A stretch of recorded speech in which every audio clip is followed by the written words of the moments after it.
Chapter 1 The Golden Fairy Part 1 When the Coast Guard got there, the food on the dinner plates in the galley was still warm, the fireplace was still burning red, and there were playing cards on the table, abandoned in the middle of the game. But what? There was no one there. No passengers, no sailors. Everyone had vanished. There were rooms with blood on the walls, places that showed signs of a struggle, but they never found a single body. Mm-hmm. 10 years later, in the kingdom of Sauville, a small European country nestled at the base of a mountain, in the corner of the splendid stone building that housed the famous Saint Marguerite Academy, two students were sitting near a flower bed behind the school, intent on their conversation. The building was shaped like a C, and a small, three-step staircase led from the back door into the central garden. The two students were seated on the second of the steps, leaning in close. All around them, colorful flowers swayed in the comfortable spring breeze. One of the students was a small, earnest Asian boy, and the other was a Caucasian girl with beautiful blonde hair. The boy, Kazuya Kujo, was an international student from an island country in the east. The girl, Avril Bradley, also was an international student from Great Britain. She had only just joined his class, but because they were both from abroad, they'd found common ground and were able to talk freely. Avril was getting into her own story, and her eyes had gone slightly crossed, marring her beautiful features. Her short blonde hair was swaying in the wind. But then? Yeah? While the Coast Guard was investigating the interior of the vessel, one of them happened to touch a vase of flowers, and out of nowhere, a crossbow went off. It nearly killed him. What do you mean? Was the vase booby-trapped? Or was someone hiding who happened to fire a crossbow just as the Coast Guard touched the vase? Or... The moment Kazuya began puzzling things out in earnest, Avril puffed out her cheeks petulantly. Kazuya failed to notice, and he kept talking until she reached out her hand and covered his mouth with her palm. Just listen. I'm getting to the good bit. You get so serious sometimes. It can be really boring. Sorry. Please continue, Avril, Kazuya said. He obviously didn't understand her complaint, but because Avril was a girl, he apologized anyway. Right. The rescue workers called the port police, and they started investigating the ship thoroughly. But then water started filling the bottom of the vessel, and before they could investigate anything, the Queen Berry sank to the bottom of the sea. There was a spray of water, a horrible, thunderous noise, and down it went, to the depths of the ocean. Oh dear. But Avril ignored Kazuya's grandfatherly response and continued with her story, her voice rising in pitch with her excitement. Even though it supposedly sank 10 years ago, every now and then, the Queen Berry reappears. No, it doesn't. It sank. Shut up, Kazuya. Sorry. On stormy nights, it suddenly emerges from a bank of fog, with all the missing people still on board. After the living are lured on board, they become sacrifices, sinking with the ship. Down, down, down to the bottom of... Avril's voice grew lower and lower, and Kazuya waited, holding his breath. Then, her blue eyes suddenly opened wide. The sea! Ah! Ah! Got you, Kujo. You screamed like a girl. So much for being a soldier's son. You shrieked at a ghost story. Avril cried victoriously. Kazuya hung his head, swearing under his breath. While he bitterly regretted letting that shriek escape, Avril stood up and dusted the seat of her pleated skirt.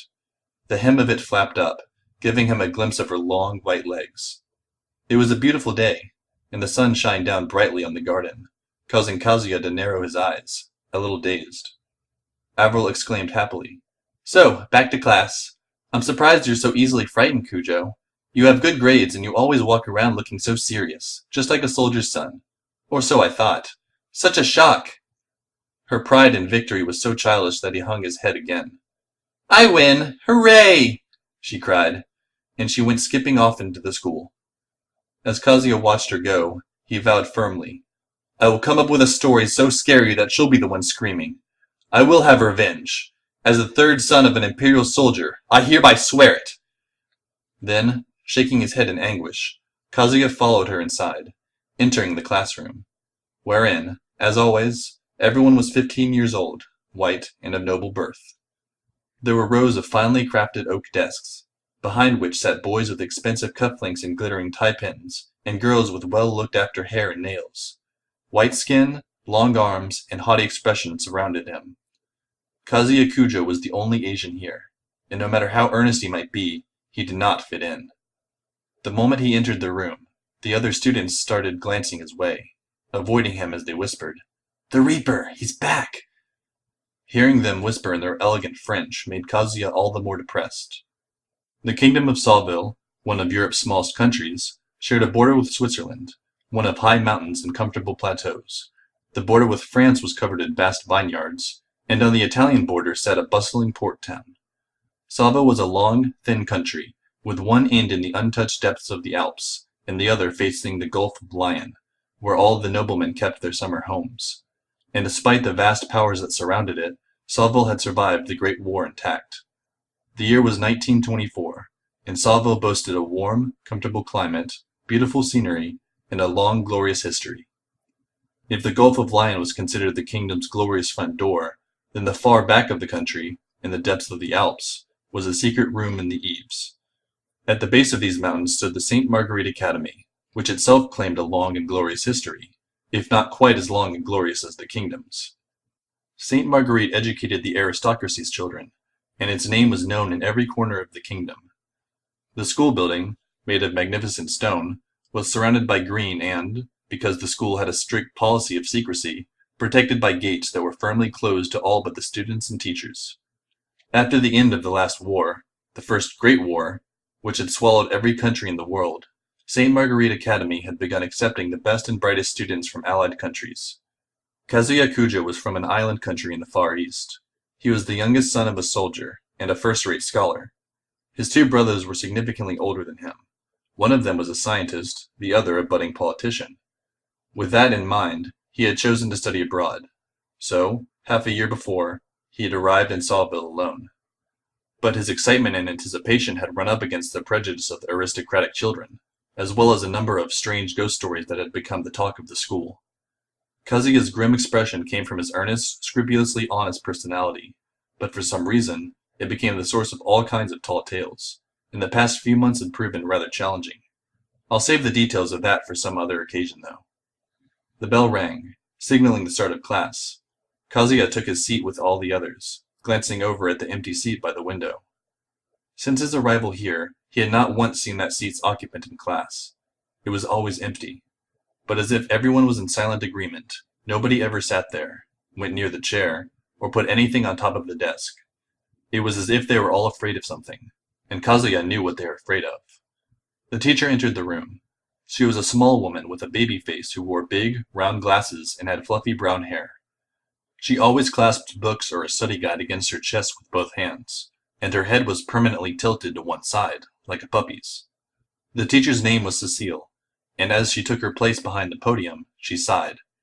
Kazuya frowned. Cecile did not look like she was in good spirits. Someone flung a ball of paper at Kazuya from behind, and it bounced off his head. He picked it up and spread it out. It read in English, "Will you be able to go to the bathroom alone tonight, scaredy cat Kujo? Avril." He turned around, and Avril waved happily at him. Should he take this note as a gesture of affection? After class, Cecile started to leave the room, but then she paused and turned toward him. "Kujo, do you have a minute?" Kazuya stood up and followed her into the hall. He was worried she was pulling him aside to warn him that his grades were slipping, but she simply said, "Mind taking care of these?" before handing him the pages she had passed out in class that day. She pointed at the empty seat behind the classroom windows. "I hate to ask you all the time, but would you give those to Victorique?" "Oh, certainly." As Kazuya nodded, a shadow smoothly stepped up next to him. He looked up to see Avril's adorable face. Her short blonde hair gleamed in the sunlight streaming through the window as she glanced down at the handouts. Miss Cecile, this Victorique is the one who's never in class?" "Yes, but Victorique is at the school. Right, Kujo?" Kazuya gave a vague nod. Avril cocked her head, puzzled. "What do you mean? Where?" "At the conservatory." "Really? We have a conservatory?" "Sure, but..." Kazuya's expression clouded as Avril stared at him, becoming more confused. "It's in a very high place." "What do you mean? Kujo, are you friends with this Victorique?" Avril asked. Cecile nodded happily, but Kazuya just tilted his head uncertainly. Avril's eyes opened even wider. Which? I'm not really sure. Be clear! What's Victorique like? Terrifying. Really blunt, or just plain mean. Avril frowned at Kazuya for a moment, but then she shrugged and went skipping back into the classroom. Miss Cecile? Kazuya said, calling his teacher back. What? Are you feeling okay? He asked. You look a little... Her eyes opened wider as she exclaimed, You noticed? To tell the truth, it's nothing to do with school, but there was a very strange incident in the village where I live. There were police everywhere this morning, so... Incident? Cecile lowered her voice. She looked a little anxious, presumably because whatever it was that had happened was so close to home. Well, it's a very strange affair, and I don't know anything for sure outside of what the police said. The rest is purely gossip. What happened? Well, an old woman who lives near the village of town was murdered, and in a very strange manner. An old woman? Yes. Apparently, she used to be a very famous fortune-teller, but she'd been retired for years. Her name was Roxanne, and all sorts of politicians and big businessmen used to come to her for help. They say she could see the future. Fortune-telling? That's... He was about to explain that it was superstition, but when he saw how tired she looked, he thought better of it. They haven't caught her killer yet, so I'm scared. And it was such a strange way to die. How could something like that happen? Cecile shared what the police had said, as well as some of the rumors that the villagers were spreading. The basic drift appeared to be as follows. The fortune-teller had been shot to death inside a room that was locked from the inside, but they couldn't find the weapon and had no idea who the killer was.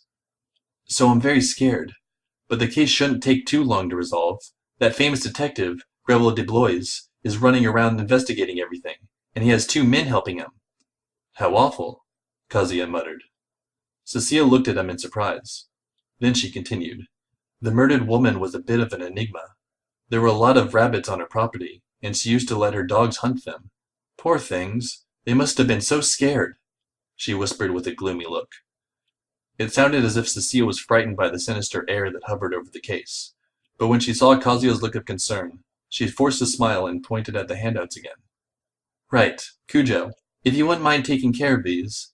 I know it's rather high, but, have a nice climb. Sure thing. I'm used to it by now. Kazuya grimaced as he nodded.